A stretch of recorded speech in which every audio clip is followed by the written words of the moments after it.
Like చేయండి, support చేయండి. కొత్తగా ఛానల్ చూసే వాళ్ళు సబ్స్క్రైబ్ చేసుకోండి. ప్లీజ్ సపోర్ట్ మీ. ఏది ఏమైనా అందరికీ హ్యాపీ దివాళీ, హ్యాపీ దీపావళి శుభాకాంక్షలు అండి. నైట్ టైం పటాకులు కాల్చేటప్పుడు చాలా జాగ్రత్తగా కాల్చండి. పటాకు దూరంగా చేయి పట్టుకొని, చిన్న పిల్లవాళ్ళైతే వాళ్ళ పేరెంట్స్ ఎవరైనా ఉన్నా, అన్న ఫాదర్ ఎవరైనా ఉన్నా అని పిల్లలతో చేయి పట్టుకొని కాల్చండి. పొరపాటున కూడా పిల్లల చేతికి ఇచ్చి కాల్చమని చెప్పకండి. ఎందుకంటే పొరపాటున ఏమైనా అయితే మీరు పెట్టే 1000 రూపాయల కన్నా ఆడ హాస్పిటల్లో పెట్టాల్సిన బిల్లే ఎక్కువ అండి. కొద్దిగా ఆలోచించండి.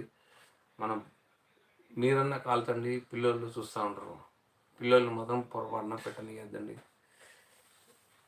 ఎందుకంటే ఆ పటాకులు అమౌంట్ తక్కువైనా ఏమైనా జరిగితే దాని మూల్యం చాలా విలువైంది. దానికి మనం హాస్పిటల్ పెట్టడానికి చాలా కష్టపడాల్సి వస్తుంది. ఓకే, కొద్దిగా ఆలోచించండి. జీవితం ఒక్కసారి పోతే తిరిగి రాదండి.